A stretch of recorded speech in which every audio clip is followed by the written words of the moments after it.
What is up, everyone? Welcome back to another episode of the Burning Questions podcast here, hosted by Fancy Football Scout. Finally, we have a bit more detail of FPL to talk about. It has been a rough few weeks, a rough month. Andy is busy today, so we have the choice of our guests. And Liverpool feel like a hot topic. They were a hot topic when I asked Mo, and now they are even more of a hot topic with Jurgen Klopp announcing his not retirement, him leaving the club today after, is it 8 years or 9 years? Yeah, it's, I think 9 Yeah. years, I think. Yeah. We'll get on to talk about that, but welcome, Mo. It wasn't just Liverpool. I wanted to have you on at some point anyway, so welcome. How are we doing? I'm good, thank you very much, and thank you for having me. Yeah, and also Chelsea-Liverpool. It's the Carabao Cup final. It's the highlight of Gameweek 22. What better time to have us talking Chelsea-Liverpool together? I was about to say it's perfect timing. You couldn't have timed this any better, Harry, to be honest, with the Klopp news, with Gameweek 22 and the final. So yeah, loads to discuss. Yeah, exactly. I feel like as a Chelsea fan going into Gameweek 22, having to play you after that announcement is not great. And the cup final, given that I watched not last year, 2 years ago, or was it last year that we lost twice to you in the final? We had two finals, yeah. Not last year, the year before. Yeah, I was there at Wembley for both of them and watched us lose twice, man. A painful car rides home, that is for sure. But anyway, we will talk about all of that. Today we're going to focus quite a lot on midfielders. We're going to talk briefly about forwards and then cover a little bit of detail about the FA Cup as well. Before we do that, it might feel like an absolute lifetime ago. I've done my review I haven't done my full review for Game Week 22 yet. Last time we podded, we were halfway through. So I've got 57. Gabriel coming in with a 17-pointer. I mean, that's like FPL folklore right there. A goal and an assist, a clean sheet. Should have had 2 goals, but we won't go into that too much. Oh, don't get me started on that. So harsh. So harsh. It definitely wasn't on target though. Like it just What wasn't. do you mean? It was going in? No, it wasn't. It looked like it, Harry. From the angle, maybe it's my FPL bias, but I thought it was going in. I'm sure it was going in. Classic Gabriel owner there, thinking that it was on target. But yeah, I didn't get too much else. I had Captain Saka, unfortunately, 5 goals and nothing from him. We'll talk about Saka maybe in a bit more detail. But if I'd have told you that Chelsea won 1-0 and Arsenal won 5-0, you would have said, "I'll Captain Saka, thank you very much." So I'm not annoyed about the decision. I'm annoyed about the outcome. But yeah, and then I think we got that. You got that spot on. Simple as that. You backed the team that got 5 goals, and yet the captain blanked, and the one team that others backed, he got a jammy penalty. Don't disrespect Chelsea and Cole Palmer like that. I'll end this Zoom call and I'll do this on my own in a minute. But yeah, I completely agree. And that last chance when Martinelli scored his second goal, if only he'd have squared it. Watching that and thinking, go on, this is it. He's going to square it. And then he's just like, no, I want it all for myself.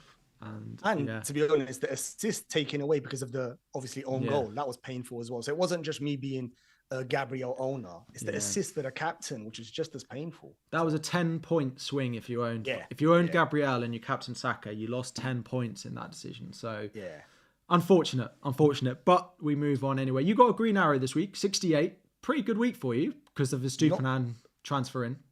I was about to say, considering, Harry, that I captained the wrong person, it was a lovely week in the end. Darwin Núñez coming in clutch. What a guy. Obviously, he's everyone laughs at him, clowns him. He's the donkey. I think I've seen you, Harry. You're guilty as well. And he delivered this game week with 2 lovely goals. Stupinan came in clutch as well. He was my transfer last week, so I was really happy with that. Very difficult to watch a game that you want the defender to not concede. It was so painful watching that Brighton game. But yeah, I was more than happy. Foden, painful. Yeah. I brought him in and look what he done. Not really much here, to be honest. He did look good in that game though. He did look good. He's playing really, really well. I mean, you could argue same with Saka and it's still playing well football-wise, but in FPL, it's just really frustrating. Look at me. I was so desperate, Harry, in my team. I had to rely on McAtee. I was praying Tread played. Yeah. I thought there was a small chance, but nothing. When I saw that, I was like, Yeah, I had the same. So I only made 1 transfer this week and rolled my second one. And it basically meant I had to start double Newcastle against Man City. But to be fair, it meant I started Gordon. If I'd have sold Salah this week, I would have bought either Gross or Richarlison. And Richarlison outscored Gordon by 1 point. But now I have an extra transfer. I have, more news of doubles and blanks, etc. So as much as I got a red arrow this week, I'm quite pleased with my decision that I made this week. Yeah, I think it's a sensible decision to have 2 transfers this game week, and especially like you said before the deadline, we're going to talk about it in the video. There's much more information. I think it's worth losing out on them Richarlison points. Yeah, for sure. So. Cool. Before we talk about this week, of course, it's probably worth mentioning the voice is very low for Mo. Let me turn you up. No, that's my fault. I turned you down before the stream started. So yeah, of course, just before the stream started, we had a video and then an announcement from Liverpool saying that Jurgen Klopp has decided to step down as Liverpool manager at the end of the season. I mean, it's been a long time. I don't really remember playing FPL without Jurgen Klopp being Liverpool manager. It won't necessarily impact us so much this year. It might give those Liverpool players a little bit of a boost to try and finish this last season with a trophy, with a Premier League trophy in particular. But as a Liverpool fan, how's it sinking in? It's horrible. Today, if I'm honest with you, I was really hyped and excited about jumping on a stream with you. It's the weekend, FPL deadlines around the corner, 2 good FA Cup games tonight, and then I saw this news. Honestly, my friend sent it to me, and I thought it was a hoax. I thought it's impossible. I can't imagine. I don't want to imagine my team without Klopp. Best manager, to be honest, to have. Football's amazing, and we've had some success as well. So I'm really hurt. I'm actually upset. It ruined my vibe today a bit. So yeah, not great. Yeah, it came out of nowhere. It feels like there was no rumor of it, and then just like halfway through the season, he decided to come and put it out. But he's obviously made the decision, and that's what he's decided. I don't think there's a perfect time for news like this, Harry. With a manager like this, when they're like epic managers, they're managers that are 3-4 years. It doesn't matter almost where you drop the info. Say like with you guys, even if you had success with Carlo and stuff, you can almost understand he's going to leave. But someone that's built almost a legacy and has got this reputation and this love from the fans, there isn't. If he done it at the start of the season, it could have derailed the season. Yeah. If he does it at the end of the season, just say we won nothing, it's almost like a double sucker punch. So I suppose now we can use it as fuel to hopefully, push on for the rest of the season. That's the way I'm looking at it. Or something's happened, which has forced his hand. It doesn't feel like that. It feels like he says he's got tired of managing Darwin Núñez too much. And it's taken years off his life. So, but yeah, it's going to be weird having the Premier League without him. It doesn't necessarily feel like Pep's going to be manager for Manchester City for that much longer. So it feels like a new era of the Premier League coming over the next couple. But as a Chelsea fan, the thought of having to play you in next week at Anfield straight after that news terrifies me a little bit. So I'm not full of confidence going into that one at all. Anymore. Not that I was massively confident before it. I think the vibe is going to be, already normally the atmosphere at Anfield's always incredible, but Chelsea's a bit of a bogey team, but I think this should add enough spark. I refuse to believe there's going to be another 0-0, Harry. I refuse. I can't see us not conceding to you. Like, our defense is all right, but it's not solid enough. But, there's a lot of talk about Liverpool midfielders and forwards, which we'll talk about in a moment. Well, we'll do now. So, most of today we want to spend talking about midfielders because it does feel like it's still the main point of interest for transfers this week. So there's a lot of data on screen. Don't necessarily worry about it. It's just something to have that we can sort of refer to. But what we've got on the left-hand side here is just midfielders by transfers in this week. So who are the most popular ones to be bought going into Gameweek 22? And then on the right, we've got midfielders XGI when they start games this season, effectively. So, and Burmo is the top one. We'll ignore him. There are a few others in there that you could potentially ignore, but it's sort of a good list to have of potentially who's involved from the underlying data, and then who's who's being bought in so far this week. So,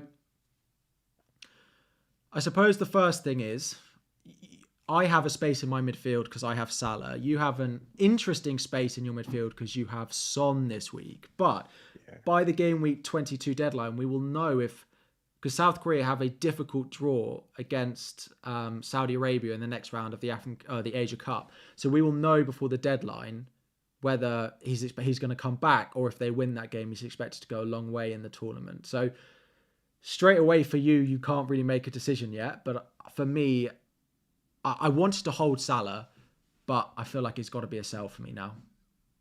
I would sell Salah, definitely, Harry. I think if he was, even if he was fit, I think there's two things going on here. First of all, even if he's rehabbing at Liverpool and just say he makes a miraculous recovery in the next week or so, he will never play for Liverpool until obviously Egypt are out, which I'm not sure on the dates when that will happen.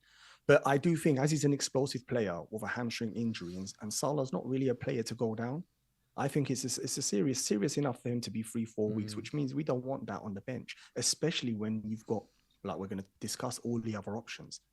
Worst case scenario, when he's ready and back, you buy him back. That's my take on it, Harry. Yeah. I wouldn't bench him now. I wouldn't know. No, I agree. Although, as soon as we sell him, like a lot of us will go spending that money on something else. So, well, yeah, of course. We got to chase the gains. Yeah, it's going to be difficult. Like I look at planning my team over the next few weeks, and then I'm suddenly like, if I sell Salah this week, buying him back is actually not very easy for me over the next few weeks. But Liverpool blanking in 26, likely to blank in game week 29 as well. If he's only back for some of game week 25, then he blanks. Like there is a world where potentially I don't go back to him until slightly later. If he only plays 2 or 3 games in the space of 5 weeks. I know you're going to disagree with me, but if he blanks and if he's not fully fit for 25, blanks in 26, Forest, Man City, then a blank. Like you could just play the number of fixtures. I agree. That one, you think I was going to disagree with you, but I think if he's missing 25, especially if Liverpool double on 25, Harry, I do think that it's enough for us to go, say, a Jota and leave the money in the bank for you to help you, like you said, to bring in whether it's Haaland or KDB, to be aggressive and then somehow figure out how you're going to bring him back later when he's fully fit. That's how I see it as well, yeah. Normally, I would never say that. I find it hard to look at my team without Salah, but at the moment, I think 3-4 weeks, he'll be out. Interesting. So top of the list, and already with almost 1 million transfers in this week, which feels crazy to me, and it's only going to go up and up, is Kevin De Bruyne. Of course, didn't start the Newcastle game and got a goal and an assist. Yeah. Pep said that he was ready to start that Newcastle game, but De Bruyne said he wasn't ready, and then he didn't. And now Pep has said he's ready to start again. Let's see how many minutes he gets tonight in the FA Cup. Yeah. But I still... And I feel like I said this last time. I find it very difficult to buy De Bruyne into my team. It's very hard for me to buy him. So I kind of feel like I don't want it to be a good decision to buy him. So I'm trying to convince myself that the minutes is a big enough factor for me not to buy him. But why do you find it difficult buying? I always hear, we have these discussions, and I think we're all in agreement. He's a world-class player playing for the best team in the world.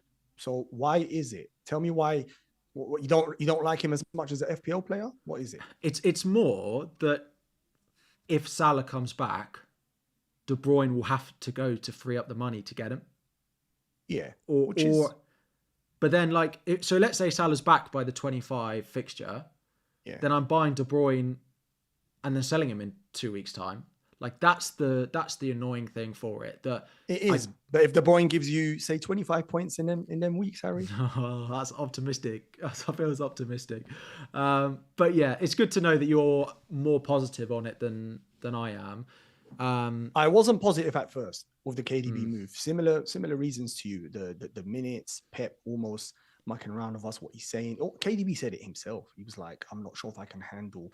And there is truth to that because he has become injury prone in the last couple of years and he plays a very explosive game. And I can't see how he's going to continue that at his age. So I'm not sure. That's a discussion for the future, what his position is going to be. But at the moment, when he's fit, playing in this City team, I find it hard to ignore. You saw against Newcastle, it was 21 minutes, Harry, and he got a goal, assist, and the bonus points. It's true. In 21. And that's the reason everyone's jumped in. And I don't think it's just not the hardcore. I think even some of the hardcore have gone in on KDB, and you can see why. Yeah, I can see why. But, as some people have mentioned, he was brought on to win that game. Yet, he's not let's say even if he starts against Burnley, yes, he could do well. But the amount of times he's going to be subbed on late onto a game because Man City are 2-1 down and he's going to have to go on and change the game feels low. Like he could have, if they'd been 2-1 up, he'd have been brought on just to bring control and would have ended the game on 1 point. Like it's just the game state that meant that he had to go as vocal. I'd love to hear in the chat just like yes or no, like are you planning to get De Bruyne this week? Because it feels like such a split decision on whether to do it. The other thing that impacts it is, of course, is Erling Haaland, right? So the Haaland quotes that we got don't sound necessarily positive that he's going to be able to start Burnley. Like my prediction based off what we heard with him saying he hasn't felt any pain. Burnley will be the first game back for him. Let's see if he can get some minutes. And then he said his first minutes. The way he said that, I know it's Pep, but I can't see Haaland starting that game, which then does make it easier to get De Bruyne this week. I think the stars have aligned, Harry. I'm with you because I don't think Haaland, if Haaland was starting or even playing, say, 30 minutes against the, say, Spurs, which he still could, by the way, but I'm making an assumption he's not. And then it makes me a bit nervous to not own Haaland for the Burnley match. But I think the way it sounds, and I try to scour the pitches or training pitches to see if he's actually had like proper contact because it's a bone. Was it a fracture on his foot? They said it wasn't, and then he said it turned out it was. Yeah. Which makes me think. He was so adamant the first time round, like I'm telling you it's not fracture. Like don't report that it's a fracture because it's not fracture. And now he said, oh, it is a fracture.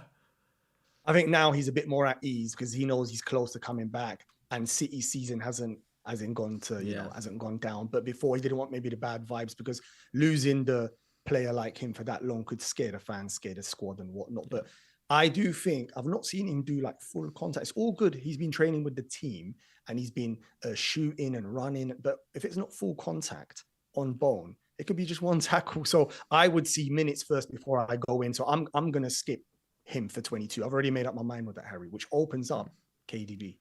But he's got to leave the money to do Haaland in 23.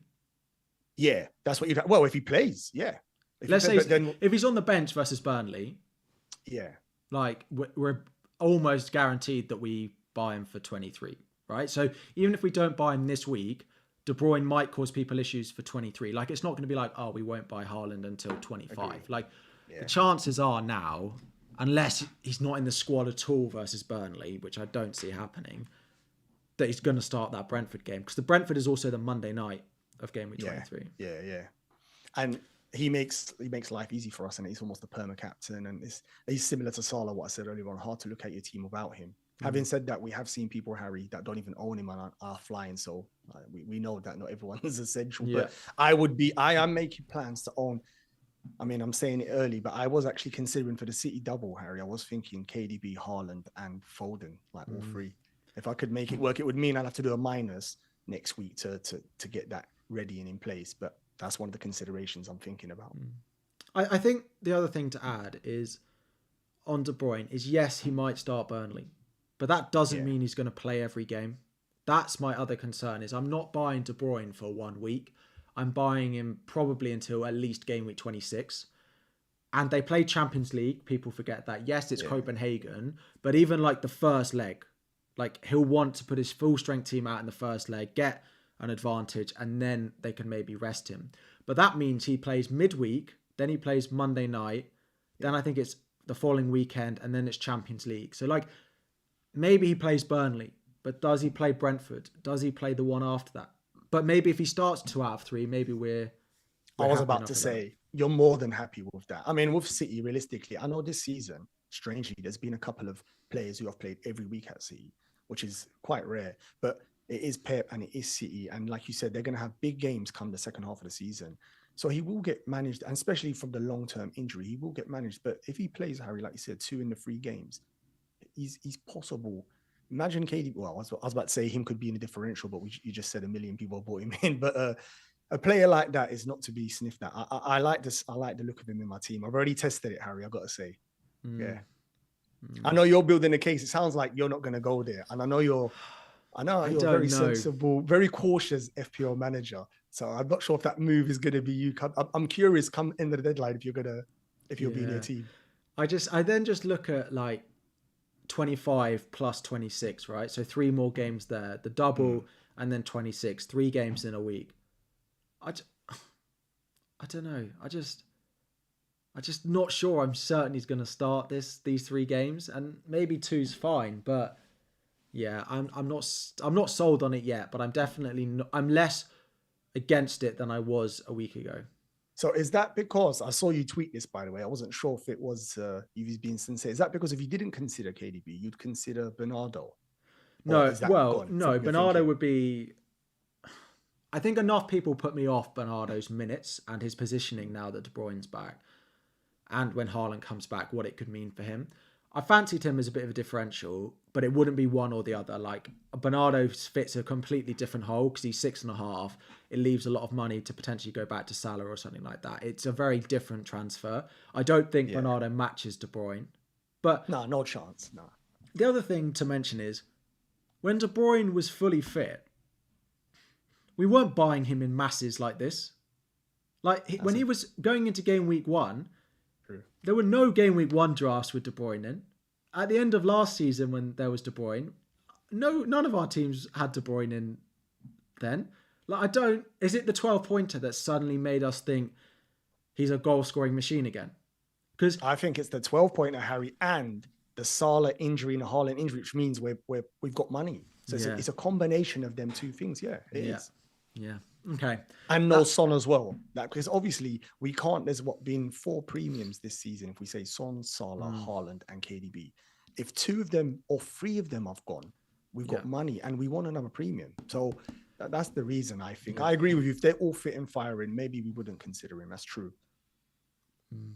So, next up, let's talk your team. Let's talk Liverpool. We've got midfielders here. The third most bought midfielder at the moment is Diogo Jota. Very popular, very clinical when he plays. That when the minutes are there, he is fantastic finisher, right? And his data per start is also really, really good. He's not on the bit on the right because he doesn't have enough starts this season to feature, but his data when he starts is fantastic, as we saw again in game week 21. 7.9 million. He's likely to rise again. Arsenal and Chelsea in the next 2 fixtures, but when he's playing up front, he's going to look really good. I suppose the other caveat is he looks a great asset until Salah is back. And then what does that do to the Liverpool front line? So a couple of questions for you there. First of all, I imagine you like Jota at the moment while Salah's out, but what does Salah do to that front 3 when he does come back? Because, Darwin is pretty nailed now, right?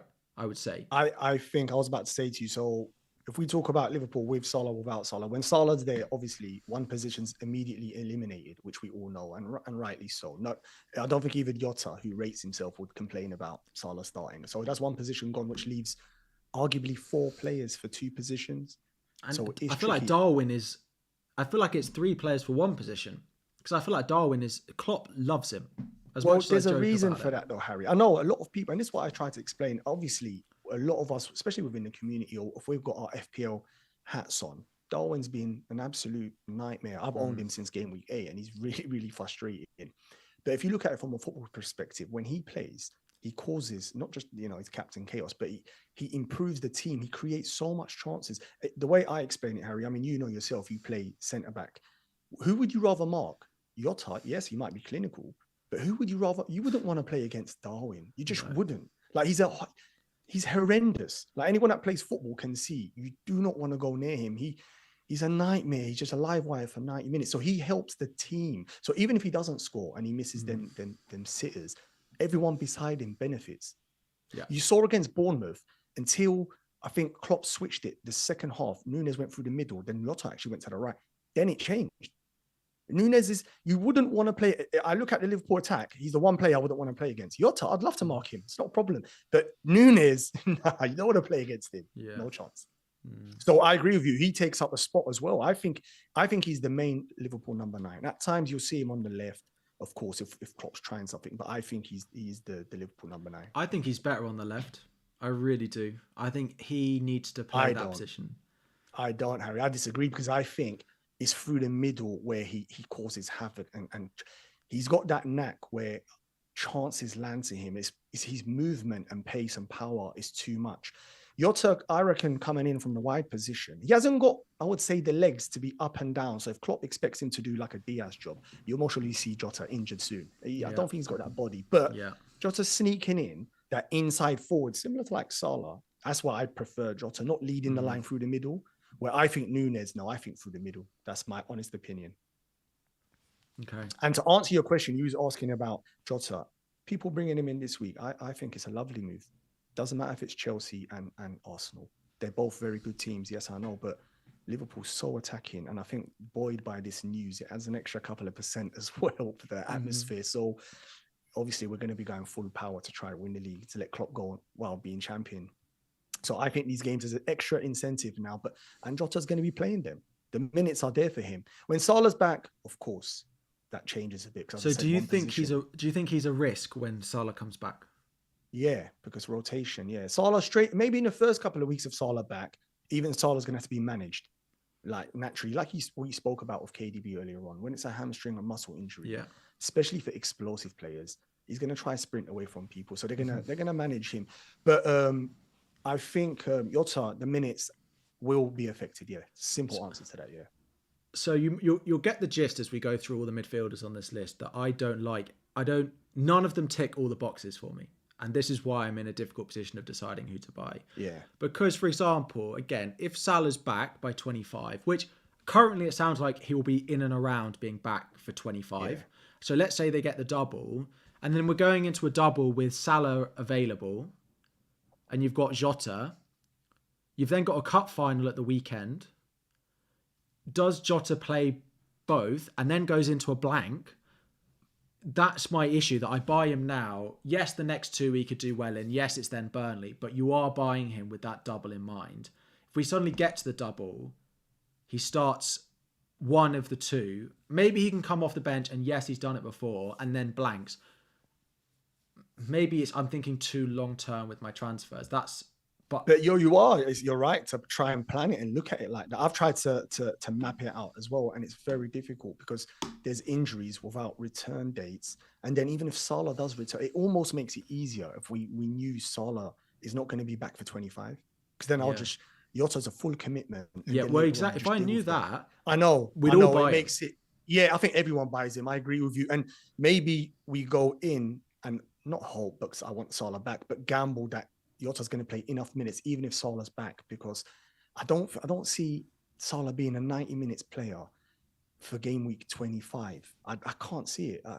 How many weeks is that until then, Harry, before game 25? How long we got? I think it's 3 weeks now, but they said 3 to 4 weeks. So game week 25 kicks off. Hang on, that's 24. That's what I'm trying in to 3 weeks right now. 3 weeks. Can I see him? And he's already arrived back to Liverpool last week. So nearly a month to recover. Close, but does he play 90 minutes in both? Do we look at it as bring Jota in, knowing that in a double he gets at least 60-60? Would you take that if I offered you that now? If I got 60-60, I probably would. But if I offered you, I mean, I know if you add them together, it's not that different. But if I offered you 70-30, 70-25, would you take that? Yeah, because the 25 will be at the end of the game. Okay. And that's when the teams are tired. Liverpool, by then, you heard the Bournemouth manager speaking about the first half we matched them. The second half he said we couldn't handle intensity. That they get tired. This Liverpool team now, there's a bit more younger legs in there, so they keep going. Yeah. And the substitutions, I think Klopp's made the best substitutions this season, impacting goals. Yeah. So, like you said, if Jota is coming on, maybe that's something to actually be excited about. So maybe we shouldn't let that put that off. And he's at the price where it's not too scary, unlike KDB's one. That price, I'd want a bit more assurance on minutes, maybe, where Jota's one. Interesting. The other thing to note is that, of course, Liverpool have said that if Egypt is still in the African Cup of Nations, he will go back and play for them. They play on this Sunday, against Democratic Republic of Congo, who've been very good so far this tournament. And actually, if they win this one, then maybe they get to the Final Four. And if you get to the Final Four, you have a third, fourth playoff, whether you win that match or not. So that game on Sunday will be really interesting, because it's an interesting one, yeah. If they don't win, although he's not going to be back in 22, 23, it means his whole rehabilitation program will just be built to make sure he's back playing for Liverpool as soon as possible. And they won't have to think about whether he's going back to the African Cup of Nations before the end of the tournament or anything like that. So an eye on that game on Sunday, because that also might implicate whether we go and buy someone like Diego Jota as well. Agree. Yeah, it's an important game, and there's a lot of politics involved. You've seen recently his agent and Salah himself talking about there's been a lot of hate for him coming back to Liverpool to recover. And they're seeing it as that any opportunities he just wants to leave the African nations, which is not the case. I mean, Klopp spoke out very strongly about it. So there's politics involved, as in, just say if Egypt got knocked out on Sunday and Salah plays the game week 23, even that would cause a war. Honestly, it would be problems. So I'm not sure how Liverpool are going to manage that there. I don't think you'll see him for a little while. No, I agree. Cool. The only other one to talk about before we go into the general list, well, I suppose a couple. The first up is Foden, who a lot of us bought last week. Some people didn't. I still think he's a great buy this week. He looked so good against Newcastle. He's looked good in the past few games. I still like Foden. And if I didn't own Foden or De Bruyne, I just wonder if I would still go Foden. Because I feel like the minutes are more assured for me on Foden. And I still really like him as an option at only 8 million. That's 2.5 cheaper than De Bruyne. Can do a lot for you. Foden feels still like a great buy. He's not top of the lists because a lot of us bought him last week, but I'm still very happy that I own Foden. Yeah, I'm in agreement with you. Foden, he's been excellent this season. Strangely, owning him in FPL, it can be tricky. I think every time I normally buy him, I don't get much out of him, if I'm totally honest with you. But as a player, he's an elite player. Like, I love watching him play football. I mean, what a player. Would I prefer him over KDB? If there was no price, I possibly wouldn't, Harry. No. If there was no price, no, but... Okay, but the price is a big factor, so you're right to put that in, especially as well, like you said, with the injuries still coming back, so he's going to be managed. Maybe it's recency bias, like you said, the 12-pointer from the Newcastle game is so fresh in my mind, but KDB does seem like the player, I don't know, can get more hauls than Foden. Maybe Foden picks up the more 7-6 pointers because he plays the minutes. But I don't know. Yeah. That's my take on it. I think I'm still like Foden. I've got Foden, so I've got no issue owning him. More than happy. There's no issue there at all. But that wouldn't put me off. For example, that wouldn't cloud my judgment if I wanted to bring KDB in. Yeah. Just because I own Foden. Fine. No. So I wouldn't do that. Cool. And then Richarlison. So, of course, Spurs game in Game Week 26 has been postponed. In theory, if Chelsea and Spurs both get knocked out of the FA Cup this weekend, it could stay in Game Week 26, right? Because the midweek between Game Week 26 and Game Week 27 is the next round of the FA Cup. So if they're both out, it in theory could go in there. It doesn't mean it will, but it could. Of course, he's looked good. He's playing number 9. The data is really, really good for him. But you are buying a player now that is likely to have a blank in the next 4 game weeks. How do you feel on Richarlison? I feel like Richarlison he's going to be one that I don't buy and is going to punish me. He looks like such a good option at the moment.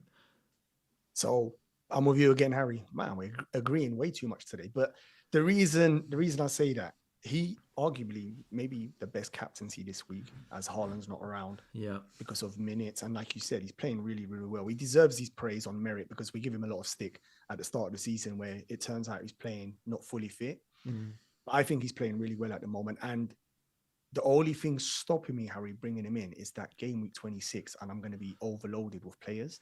Yeah. I'm still not even sure what my strategy is, which we could discuss later, but I want to almost give myself options. And I feel if I bring him in this week, I'm putting myself in a predicament with the Liverpool players and then the Chelsea players and the Spurs. I've already got Porro as well. But in the same, what you said a minute ago, I'm the most worried about him. It's whether it's almost like we're thinking of long-term gains, but we're going to get punished by the short-term, what he's going to do to us in the next 3 games. Yeah. So I know it's a tricky one. And I've still got my eye on him, Harry. I mean, you look at his consistency. I think he's returned in the last 6, he's returned, is it 5 out of the 6 or something like that? Very, very good. So consistent. That's someone that you want to put the captaincy on. So yeah, I think we could, if we don't own him, Harry, we could be punished this weekend. I'm telling you. Yeah, Brentford don't look great either. They don't look good. I know they're excited. They've got Tony back and, all what comes with that, but he ain't going to save their defense. Spurs play such an aggressive attacking style of football. and Maddison. Can you imagine an extra player like that feeding you as well? Yeah, I know. It's I a problem. just hope that Spurs win in the cup, because if Spurs win in the cup and then are going to blank game with 29, it just gives me an extra excuse not to buy him.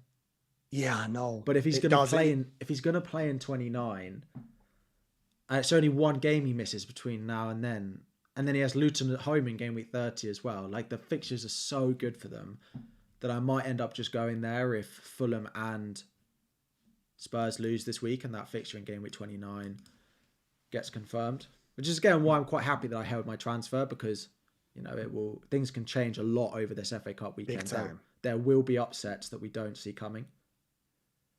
The more I look at Richarlison, the more I struggle to say don't buy him. Like, realistically, it's only game week 26. And how many players you've got, other players that are going to blank. And yeah, it does. He looks really, really good on the eye and returns and FPL. Wherever way you look at it, I like him. Yeah. I'm struggling as well, Harry, this week to go without him. Seriously. I've got real FOMO on Richarlison this week, particularly on the captaincy as well.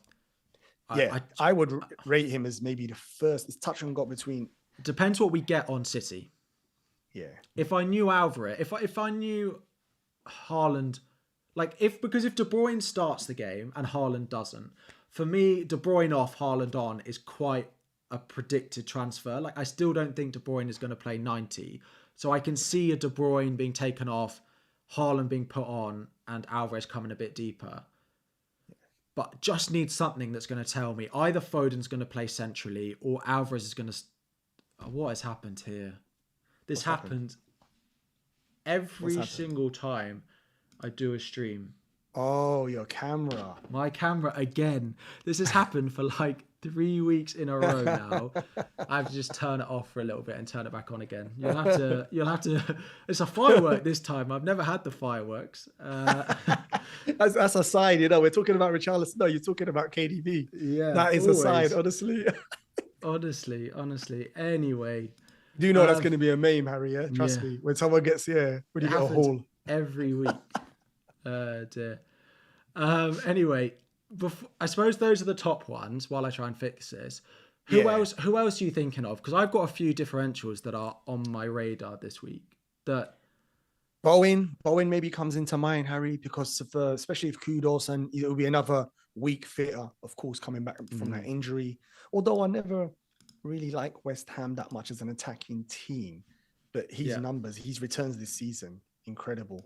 What a player. For him to be delivering them returns. I mean, he hasn't got as many assists, but the goals tells you something. I mean, I like Bowen. He's the other shout I would have. I'm scared to recommend any. I'm trying to look through the list now. Who else? Diaz? Nah. Although he scored in the cup game. Nah, not Diaz. Bernardo, you mentioned him. I'm not the biggest fan. I mean, elite player in real life, but FPL, not for me. Mm-hmm. There are a couple that I look at. So the first one is Kudus, of course, back from the African Cup of Nations now. Very good for West Ham that he's coming back earlier. 6.8. He was very good at the start of the season.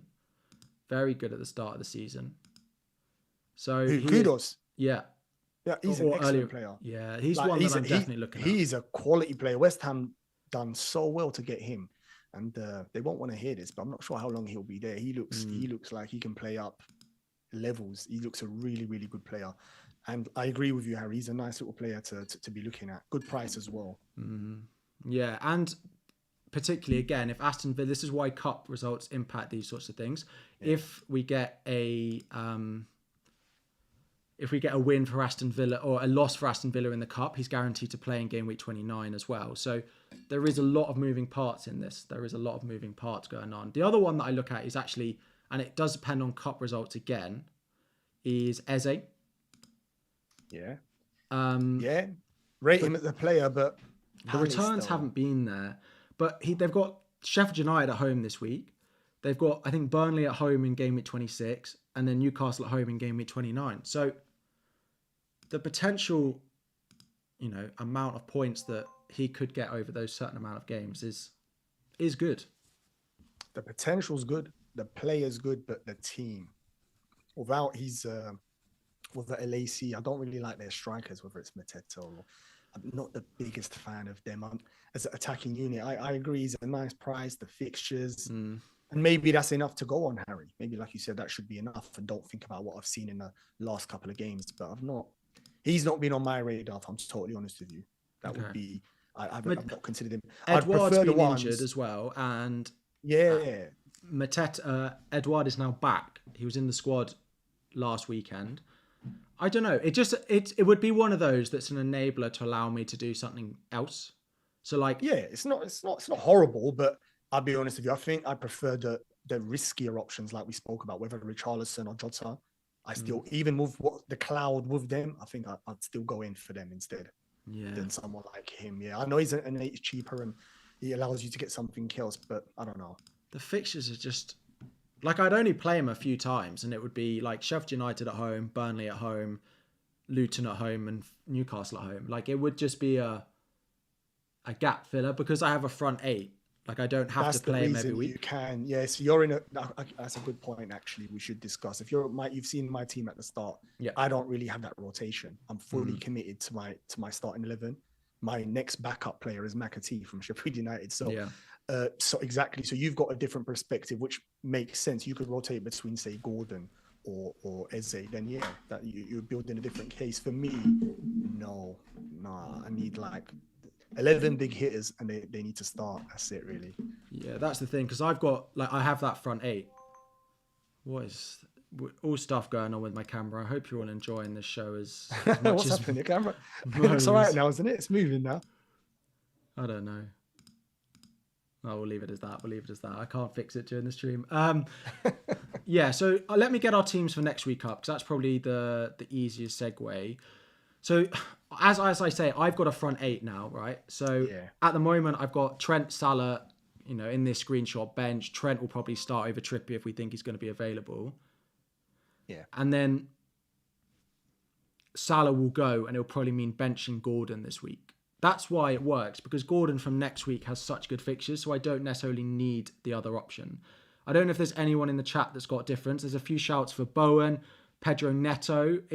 Particularly if South Korea get knocked out, then having Hwang Hee-chan back will be a boost for Neto as well. Yeah. He's an interesting one, but he's probably not one I'll end up buying. Like, I would take the punt on Eze, I think, before that. What, Eze before Neto? Yeah, I think I probably would. Yeah. I don't know. Actually, I think I actually prefer Neto. Wolves this season been pretty good attack-wise, If, like you said, if Shan's back, then that improves it even more. But Neto's more about his fitness and can he stay fit? Just come back from that horrible hamstring injury, and I hope he does, because he was amazing start of the season. I actually do prefer him. Yeah. We're back. I fixed my camera, Mo. Good stuff. There you go. You can see it as well now. There you go. But your team, as you were saying, it puts you in a different position. This is your bust team without, and you've still got 2 free transfers. Yeah, so I got 2 frees. If Haaland's likely to be available, then I do Salah down and probably Alvarez up, and I buy Haaland. I don't think I'm going to be buying Haaland this week, but is it not an option, Harry? Just to interrupt you there, not to keep Alvarez and get rid of, say, Solanke, and then buy Haaland, and that's your triple C. Don't worry about KDB. You've eliminated that. That's your triple city for the 25. Or you think Haaland impacts Alvarez that much. Well, if Haaland's fit and De Bruyne is going to start games, where does Alvarez play? I mean, they play the 2-10, so couldn't Foden go wide? Just say in theory. Maybe it's a possibility. It feels like, so Rodri, De Bruyne, Alvarez, and then a front three of like Doku, Haaland, Foden. It feels one too many attackers on the pitch. Like there's no room for Bernardo in that team. There's no room for a Kovacic or another more defensive minded player. Maybe they do that against someone like Burnley, but it feels a step too far. So that's the reason you wouldn't consider that. You'd be concerned for Alvarez's minutes straight away, basically. Yeah, but then if something happens to either Haaland or De Bruyne again, I want Alvarez straight back, because as soon as something happens to one of them, his minutes is through the roof again. So Yeah. It is, yeah. I mean, It's more Haaland because Alvarez playing up front is a good asset, but his returns dried up a little bit when he was still playing behind him. So yeah. I probably would sell Alvarez, but like Bournemouth winning in the cup, it just, it's another thing likely to blank in 29 now. So, his time in my team is limited. But whether I can see why you'd want to move him on. I just thought it's worth putting a question out there because that could be the easy triple City with one move, and then you can focus elsewhere, attacking elsewhere. Yeah, maybe that makes sense. Where if you're doing the double move, you lose the transfer. Maybe this gives you the transfer to bring in Richarlison for 3 weeks and then remove him. I don't know. Just thinking of other ways that you could still have best of both worlds. My forward line is going to change so much over the next few weeks. I got my eyes on Ivan Toney as well. I remember you saying that actually quite early, and I thought no chance, but I can see why a bit more now. I said it a while ago. I said if they get knocked out of the FA Cup and they get a double, everyone will want to buy him. Because now they play I remember. Wolves in 24, double in 25, West Ham in the blank in 26, Chelsea, Arsenal, then Burnley in 29. And just like they're not playing that well though. You're getting a good player, we know that, and everything's going to go through him and set pieces. But you must remember, it's still Brentford. I know they got that result just about, didn't they? And it wasn't exactly. The fixtures are not great as well, Harry. So, but he scored once in a 5-goal game and got a yellow card and still got 3 bonus points. Yeah, that is just the epitome of what Ivan Toney does. He's on direct free kicks as well. Like, how many strikers are on direct free kicks, on penalties, and basically, if they score twice in the game, the chances of Ivan Toney blanking are very slim. If I asked you how many goals do you think Toney scores between now and the end of the season, and you said 10, that's a goal 2 goals in every 3 games. Yeah, he is that good, to be fair. He is that good. And Brentford, whatever I say about them, they're struggling or their form, they are going to score goals. They're still good enough to get goals. Whether they win or not, that's a different story. In FPL, you're just concerned with just returns for your team. So it could work. It does solve a lot of problems. It gives you a doubler and it gives you players in the blanks. It really does. The only thing that puts me off is the fixtures and the team itself. The double's not great, but no, not at all. But he could get, if he got 1 return in the double, Liverpool at home, City away, you probably wouldn't be surprised. If he got 1 return, I'm not saying he's going to haul. No, I agree. That's a 7-8 pointer plus a 2 pointer in the other one. The penalties alone make him, the probability just increases instantaneously. You could be doing nothing. Brentford could be getting peppered, and they just get a penalty from a handball or something dubious, and there's his 10 points or 8 points, or whatever it is. So I agree. Get to 10. Yeah, I found it at first a move that I would not consider at all. As the weeks have gone on, I can see why you're building well. It sounds like to me you've already got him earmarked to come into your team. I do a little bit. He is on direct free kicks. He was on some of them last year as well. He often takes them when they're really close to the box. I remember owning him last year and he scored one. So he definitely. You saw the free kick, the last one. He moved it to the right. He basically put it wherever he wanted to put it. So if he's going to be doing that, then he's going to score more free kicks. What do you think about that? I think it's cheating, isn't it?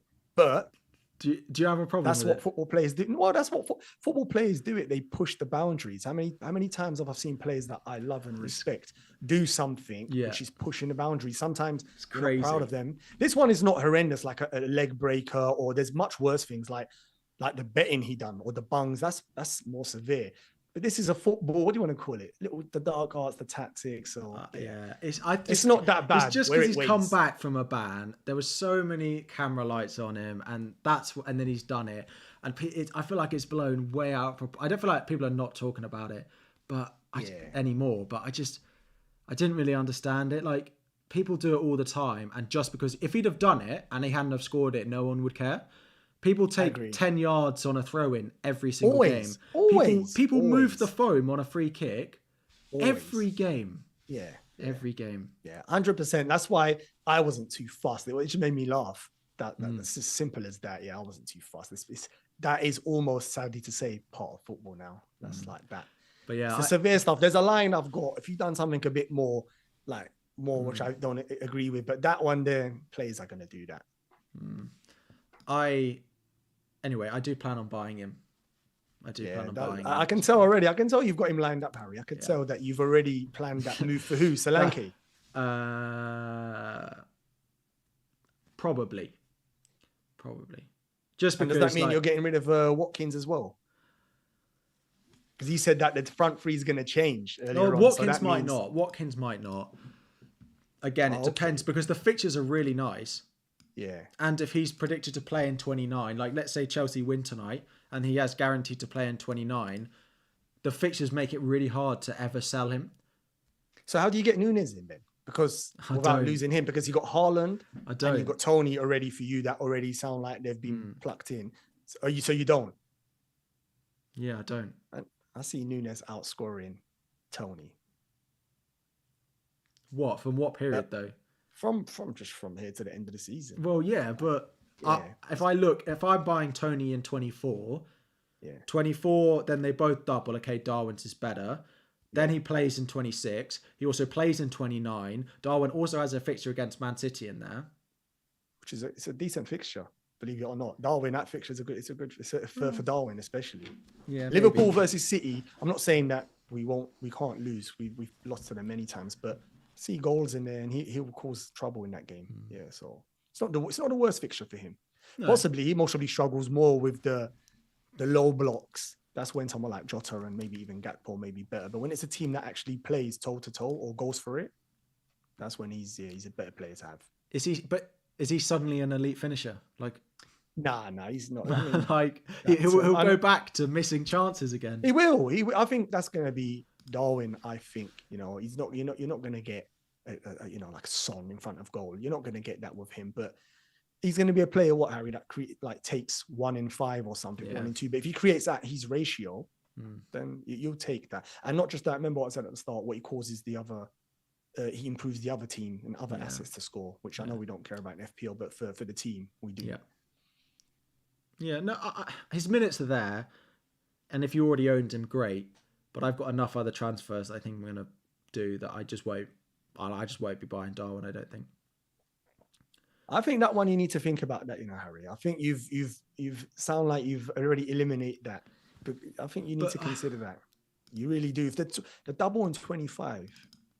But then I'd have to sell him. Yeah, which is fine. It's what we do in FPL.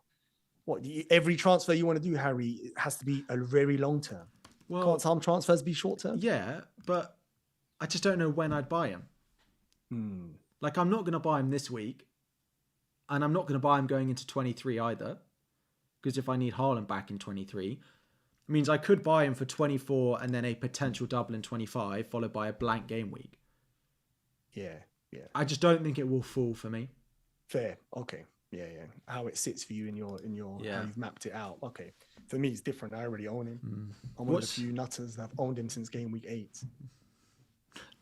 He's done. No, he's last 3 games, 3 returns. So but I'm not going to get carried away yet. He's got a lot to do before he repays me. Yeah. So what's your plan? What's your initial thought this week? So Son is going to leave the team. Even if they lose? I think so, Harry. Yeah, I think so. And I think I'm going to go and attack because Son's money would bring me a midfielder for this week, say someone like Jota. And he also puts the money in the pot for Haaland if he is fit, so I can react to that as well. And then later on, I work out. There's possibility a world where I maybe don't go back to Son. I have Haaland, Salah, whether it's KDB or the money spread out, because I've got Trent as well. And I've got actually a couple of costly defenders, like Porro and Stupinan. You could have Trippier. Yeah, I don't know. It could be worse. It could be worse, yeah. But so I am considering that. That's the move I'm looking at, because especially unlike you, I don't have a bench. So I am thinking Son to. At the moment, it's still open. I need the cups to finish, and that might help, hopefully, with my decision. But I am considering from KDB Jota, Richarlison. I think if one of them, Harry's going to come in, I think. Wow. How much do you have in the bank? That's a good shout. Let me check for you right now. Let's have a look. How much have I got in the bank? 6.8 million. So still a decent amount. If I got rid of him and put someone, it puts me in the if I put how KDB much in, if you did Solanke to Haaland, how short of that are you? what right now? Because I've got 13.7. So you're like 0.2 short. Fine. Yeah, Because if Son is back in next week and he walks into Everton away, Brighton at home, Wolves at home, is he not a better option than all those other midfielders we've mentioned? Possibly, but then I'll be missing out. One of the midfielders I bring in could have the double in 25. Say if Liverpool's confirmed double, or say KDB the double. It's chasing the. I know it might not materialize, like you said. The player who plays the single game week could outscore that. I know, but it's sometimes you got to put your put your hat in, as they say it. So yeah, I like the fixtures and I do like Son. I am intrigued to see what happens and what Ange does here, Harry. Now he's going to have, in theory, very soon, everyone back. So Kulu, Brennan Johnson, Son, Richarlison, and where do they fit in? If that makes sense. Does that mean, I'm not suggesting Son's the captain and he's like world-class player. He plays, no problem there. But Richarlison and the other guys, as he juggled them around, Son play left wing now and Richarlison stay up front. Remember, we didn't like Son when he was left wing. Does it put you off buying Richarlison at all? A little. Because the chances of Richarlison playing 90 when everyone is fit feels slim. No chance, yeah, I'd agree. You've got more chance of stuff like Richarlison coming off, Son going up front, and then Brennan or Werner taking the left wing, and he'll rotate the wide guys who have to do a lot of running. Because he doesn't sub Kulu either. Like, Kulu plays, if I'm right in thinking, he plays Kulu like 90. Because he gives the team, Kulu gives that midfield. Apart from, especially when Maddison wasn't there, hence why they moved him into the middle. Kulu seems like the other midfielder with the brain that can assist and run into positions to cause opponents problems. Where the other lot, say like Werner, more of a basic, runner, A to B. Same, they're not really the most intelligent, creative players. Where Kulu is that good, he could be a wide right or in the middle. So I agree with you, he's vital. So him and Son, you could argue, 100% playing most minutes. That's a definite. The young Brennan and Werner and Richarlison have to rotate, I suppose. Maddison's another one. Before he was injured, you remember he was ridiculously on fire. So it does make it tricky. Yeah. I mean, short term, it doesn't put me off Richarlison because it's not happening. But eventually, Richarlison, you can't see him as a long term perspective. I don't like Andy T just asking saying Richarlison is a starter. I don't think Richarlison's going to lose his starting spot at all. But does it impact how many minutes he plays? You don't think he's going to lose his starting spot for now? Or do you think full stop, he's not going to lose his spot? I mean, if he's scoring like he is, no. Well, Son was scoring like that. Son will score more. So what if Werner's on the left, or Brennan on the left, Kulu on the right, Maddison and Son up front? I don't think it'll be Brennan. I think it could be Werner, but... Could be Werner, but you see the point I'm getting at. If you've got the right balance, and how do we know? We don't know. The balance of the team is never... you lose Son playing him wide a bit. He's finishing, like you said, to punish teams. As good as Richarlison has been, he's never going to be Son, is he? So one way to look at it, I think eventually he impacts him. In the short term, there's no problem. It'll be so harsh to drop Richarlison after how he's been playing in the absence of all of these players. And you just turn up and say, oh, sorry, mate, we don't need you. No, I don't think that's... Yeah, I agree. But, it might be 70 minutes now rather than... 90 and 80 that he's played in the past two without them all. He might go back to that. But, he played 60 against Everton, got 8 points. Played 70 against Forest, got 9 points. Played 70 against Newcastle and got 15 points, right? So he doesn't need them all those minutes. No, I agree. Yeah, but obviously, again, in FPL, exactly. We're just up probability. The more minutes, the better for us. Of course, we want players that play 90 minutes. Not saying he can't deliver in being substituted off. Sorry, so Trent Alexander-Arnold has been spotted in training. That's positive news, that is. That's what we needed. Yeah. It's what we needed, isn't it? He'll score against Chelsea this game. Quite possibly. I mean, that's the only move, Harry. I was looking at my team. What do you think then? I'm looking at my team right now. Well, we got one free transfer. I'm praying that Gabriel and Trent actually play. Otherwise, it's a -4 minimum, if I'm honest with you, to field 11. I get why you look at your team this week and think I need to make a transfer, but Yeah. you could roll. I can't see that. Nah. I know you're going to say no to that, but Nah. if you roll and then suddenly Son's back, and like how much is like you could easily free up that 0.2 million with one of your transfers and then just do Solanke to Haaland and keep Son. But if you're not fussed about keeping Son, then that's fine. I would just wait because that game between South Korea and Saudi Arabia kicks off at 4:00 on Tuesday. So the final whistle will literally go at the FPL deadline. Yeah, but that makes it tricky. If we've got an idea that he's going out, maybe that could sway me potentially to keep him. But and then what I'll do is just change. I'll still do a transfer, Harry. I wouldn't roll. I'd still possibly change Lascelles or something because just to improve my bench. Yeah, but you'd have to free up the money, right? You'd have to do Lascelles down, which doesn't leave you much. You'd have to buy, Bayer or... Yeah, that's a good point. Oh, yeah, that's actually a good... Well, I've got money in the bank, though. Well, you could, but if you had to leave the money... A little bit, yeah. But if you wanted to leave Slanky to Haaland money, you don't have enough currently, so you'd have to free up that 0.2. You could go to Bulldog, but he's injured. Yeah, he's not around, yeah. So this is why rolling, because Arsenal is an interesting one, because the Arsenal fixtures after this week are not great. And if Chelsea win tonight, that blank in 29... Yeah. You could downgrade Gabriel to free up that money, but I don't think it's probably the ideal situation for you. Nah, Gabriel is not. As long as he's fit, unless it's a long-term injury, Harry, Gabriel's got to stay. I mean, I saw that stat that since he's joined the Premier League, he's got the most headed goals. So, I mean, for that price, whether we like it, Arsenal's still a powerful team challenging for the Premier League. So, yeah, I like him. I've got no issues. He's one of the few, I don't even look at him as someone I want to move on. Just keep him in. Someone just asked, if Gabriel and Trent are both out, what would I do? I mean, I'd probably sell Gabriel. And I'd do Gabriel to a Stupinan. Okay, yeah. All right, yeah, that's fine. Because the Forest away fixture is one of the most appealing things of owning Gabriel right now. I want a Stupinan in there. But that's probably what I'd do if Gabriel and Trent are out, but I don't see that happening. I think I'll get at least one of them, and then I've got Trippier on the bench. Yeah. I think you're going to be okay. I think Trent is going to play as well. Yeah. Maybe not the whole game, but I think he's going to be all right. Yeah. Cool. We'll quickly do captains for this week. If you've got any questions, Phil, please fire some of them in the chat, and we'll get to a couple of them. What are you thinking of captaincy this week?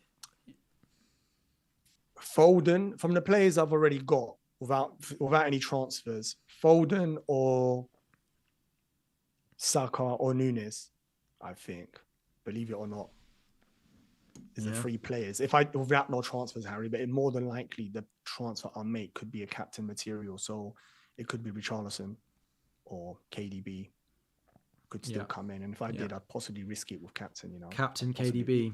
I'd possibly risk it. Yeah, it sounds silly. I know it does, but I could do. But obviously, the cup games and stuff, I'd watch and see because there isn't much. There's the game week to punt.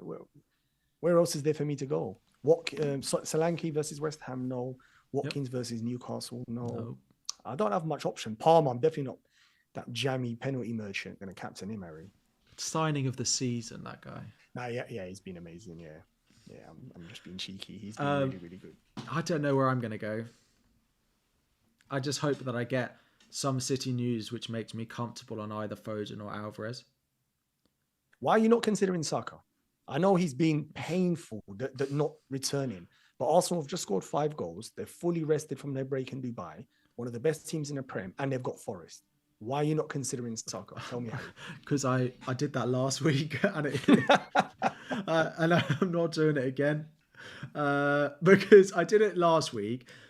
Even though I said to myself that I don't like him as an asset, but I did it anyway and it backfired and I still don't like him as an asset. So I'm not doing it again. I'd rather buy and captain Eze than put it on Saka. No way. Nah, you can't say that. No, surely not. I'm Harry. being serious. No, I'm not. no. He scarred us for the last weeks and stuff, but he wasn't terrible in the game. The positions he took up, maybe not as aggressive and stuff, and the ball didn't land for him, but he wasn't terrible. Are we just so frustrated that we've excluded him from the captaincy thinking? Right. And it's a good fixture. He has one goal since game week 14, and that goal no. came against Fulham, and that was only because the goalkeeper parried it to him when he was stood 1 yard out, and he got basically 1 XG from that chance. Yeah. I'm not captaining him. It's not happening. You watch it happen, but I'm pretty certain it'll be on a City player. Who's everyone else captaining on the chat? Yeah, I'm interested. Yeah, it might give me some ideas, because I think this is one of the few game weeks where we actually don't have. I mean, last week we had a 50-50 between, say, Palmer and Saka, but this week we've actually, I don't know. There isn't a standout one. There isn't. Yeah. I think Foden might just take it, but then again, last game week he blanked as well. Yep. So yeah, I might. It could be Richarlison captain. If you own him, you'd captain him, wouldn't you, Harry? Yeah, he'd be right up there. That people are going Jota, I can see as well. Rashford, someone going Rashford. Wow. Wolves away. But like, if I bought Kudos, not guaranteed. It hasn't been announced yet. Is probably the simplest way to put it. It's likely. I think Ben Krellin and James from Planet FPL have it about 75%, 80 chance of it being a double. So it's very likely, but it's not guaranteed. Focal, Oscar saying Richarlison cap. Wow, he's already got him, so he's lucky. Yeah, Focal's in a good position. I don't think there's a discussion if I owned him. So I don't own him. Yeah. I mean, there would be a discussion because a lot of people own Alvarez and Foden. And if Haaland's not available, then Alvarez still remains a great captaincy option. I think Richarlison ahead of him. Really? Yeah. Even though with Maddison back, Richarlison is likely to lose penalties. That would put me off. I thought he might keep them, but did Maddison take them before? I actually can't remember. Well, it's just Son, actually. Son's the only one who's taken them. So you basically don't know it'll be Richarlison. Knowing Richarlison, he ain't giving the ball to Maddison. I'll tell you that. Now, they'll mostly be fighting on the pitch. The manager will have to come on. I don't see him giving the ball to Maddison. No. I'll tell you that now. Yeah. Fine. Yeah, Richarlison is... This week, it feels like I'm just worried about the players I don't own this week. But let's see. 1 week punt on Eze at home to Sheffield United just to carry me through. You wait. That doesn't seem like a Harry move to me, honestly. I don't know. But I feel like with my team that is very template at the moment, and I'm struggling to react to the to the players I want to buy, like Jota and Richarlison and De Bruyne, because I feel like it gives me issues further down the line, and I love to plan. That I'm trying to find short-term fixes to cover that. So is one of your moves, Harry, at the moment, is Stupinan for Trippier? Is that already planned or no? No. Oh, okay. All right. I'm going to keep Trippier for those few games. Luton home, Forest away, Bournemouth at home. Does he get points playing in the Bundesliga? Do you still get the points for that? Very good. If only. He's not going. I don't think he's going. I mean, if he goes, then I sell him to Stupinan straight away. But right now, Another thing we didn't do, Harry, I know I interrupted you, sorry. We didn't put in order, if you have to transfer this week, KDB, Richarlison, and who's the other one that we discussed? Jota. Yeah, go on. What's the three? In order. Yeah. Don't worry about the price. That shouldn't dictate. Just strictly. De Bruyne first. Yeah. If price isn't a factor, De Bruyne price first. Isn't a factor. Yeah. De Bruyne first, Jota second, Richarlison third. Yeah, fair. Yeah. I think that sounds about right. But I don't like it. It's just the value on De Bruyne does make it hard. But then if Salah's not going to be back, then can you just cover Salah with De Bruyne? Yeah. It's possible. Well, De Bruyne gives you the money in the bank, ready for Salah when he's fit. Simple. Yeah. That's what that does. It looks after that pot of money. Don't go spending it on Stupinan or whoever it is. On Keeps Trippier. that money put aside there. Right. Trippier. Oh, dear. Anyway, Jota, Richarlison, De Bruyne. Interesting. That's the... not the complete opposite. It's complete, not the complete opposite, but yeah. De Bruyne, let's have a look at, of course, we've got cup games tonight. Two of the big ones are tonight. So Chelsea against Aston Villa and then Spurs against Manchester City, because those have massive implications going forward. The other one that I think is going under the radar, it's important to me, is Fulham Newcastle tomorrow. Why is that important to you? Because Fulham play Spurs in game week 29. So even if Spurs lose to City, Spurs could still blank in 29. And Fulham play...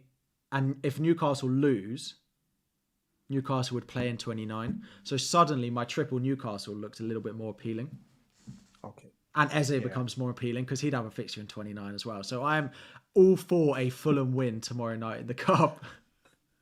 This is why you're so Trippier's days, because you're planning. It's good though, to be honest. I'm planning for his 2-pointer in game week 29. That's why I need to hold on to him. That's the reason you've already planned Eze, keeping Trippier, depending on... Well, that's why the cup games are so important. Yeah. That's why we're not going to be making our moves. It's a big possibility. I even do a -4 this week, depending on the cup games and stuff. Yeah.